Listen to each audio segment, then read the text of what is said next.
Hello friends, आज की इस छोटी सी वीडियो में जो पौधा मैं लेकर आई हूँ वो है ये पीस लिली का प्लांट, जो कि एक इंडोर पौधा है और देखने में बहुत ही खूबसूरत लगता है। अगर आपने इसे इंडोर नहीं लगाया है तो लगा लीजिए, क्योंकि ये जो टाइम है मार्च से लेकर अप्रैल मई जून जुलाई तक का, ये इसमें बहुत ही अच्छी फ्लावरिंग करता है।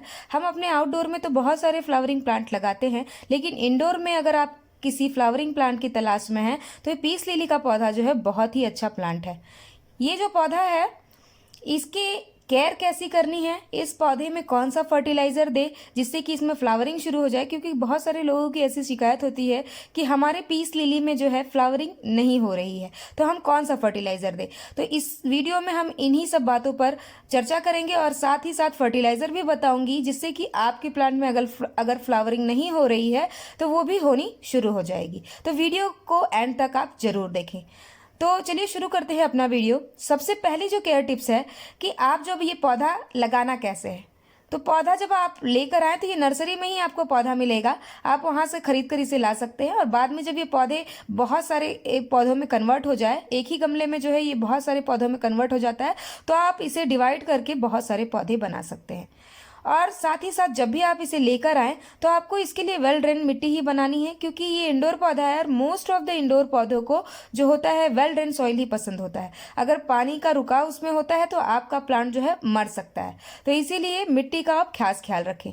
दूसरी चीज़ कि ये पौधा के लिए हम पॉट का चुनाव कैसे करें, तो पॉट जो है वो आपको किसी भी पॉट में आप लगा सकते हैं। आप चाहे तो प्लास्टिक के पॉट में लगा सकते हैं, सीमेंट के, या फिर मिट्टी के गमले में लगा सकते हैं, क्योंकि ये पौधा जो है धूप में रखना होता नहीं है।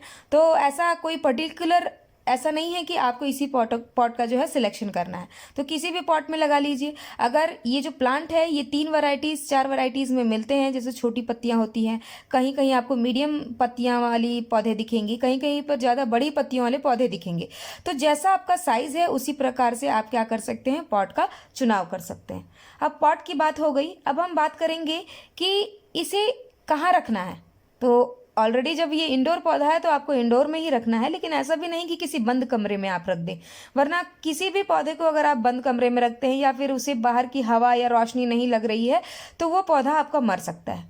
तो आपको इसे खिड़की के पास जहाँ पर अच्छी रोशनी आती हो, इस पौधे को वहाँ रख देना है। वैसे भी ये पौधा जो है नासा द्वारा रिकमेंडेड पौधा है कि अगर ये आप अपने घर में लगाते हैं तो आपको अच्छी मात्रा में ऑक्सीजन तो मिलता ही है, साथ ही साथ आपका जो वातावरण है वो भी बहुत ही शुद्ध और सौम्य बना रहता है। तो अगर आपने इसे नहीं लगाया है तो ज़रूर लगाइए। इस तरह के कुछ इसके फूल होते हैं सफ़ेद सफ़ेद, जो कि बहुत ही देखने में खूबसूरत लगते हैं। और ये फ्लावरिंग जो है आपको अभी बसंत ऋतु से लेकर के ये फ्लावरिंग आपको जुलाई तक देता रहता है। बहुत सारे लोग जो है परेशान हो जाते हैं कि हमारे प्लांट में फ्लावरिंग क्यों नहीं हो रही है, तो इसका भी एक सीज़न होता है, तभी ये फ्लावरिंग करता है, ऐसे ही किसी भी सीजन में फ्लावरिंग नहीं करता है। तो आप जो है अगर आपने इस पौधे को लगाया है तो इन सब बेसिक चीज़ों का आपको ख्याल रखना है। और एक और चीज़, पानी का, जब भी आप पानी दें मिट्टी को चेक करके दें। पानी अगर ज़्यादा देंगे तो भी इसमें रूट रॉट की प्रॉब्लम हो जाती है। और दूसरी चीज़, जब भी इसमें पानी ज़्यादा या कम होता है ये खुद ही साइन देने लगता है। पानी अगर आप ज़्यादा डालते हैं तो इसकी पत्तियों के कोने जो हैं वो जलने लगते हैं, और पानी जब आप कम डालते हैं तो इसकी पत्तियां आपको मुरझाई हुई लगेंगी। तब आपको पता चल जाएगा कि आपके प्लांट में क्या प्रॉब्लम हो रही है, और उसके अनुसार जो है आप इसका समाधान कर सकते हैं। इसके जो फूल होते हैं बहुत ही खूबसूरत होते हैं। अभी ये शुरुआत है मेरे प्लांट में फ्लावरिंग की, धीरे धीरे मुझे आगे चलकर बहुत सारे फ्लावर्स मिलेंगे। और अगर आपको फ्लावर्स नहीं आ रहे हैं आपके प्लांट में तो आप जो है फर्टिलाइज़र का इस्तेमाल कर सकते हैं।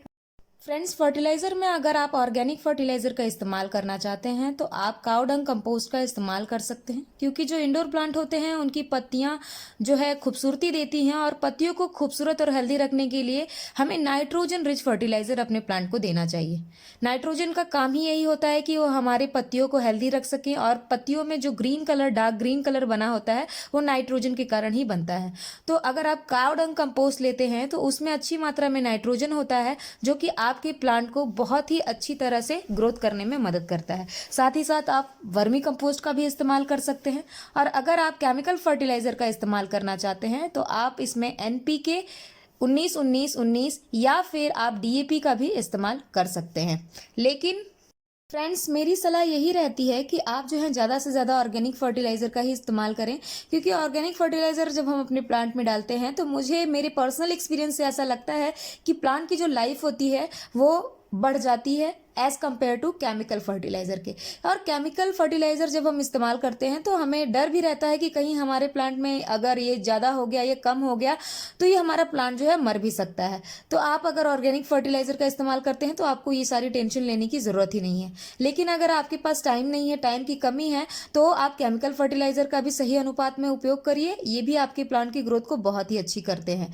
तो आपको अगर डीएपी का इस्तेमाल करना है तो 10 से 12 दाने काफ़ी हैं।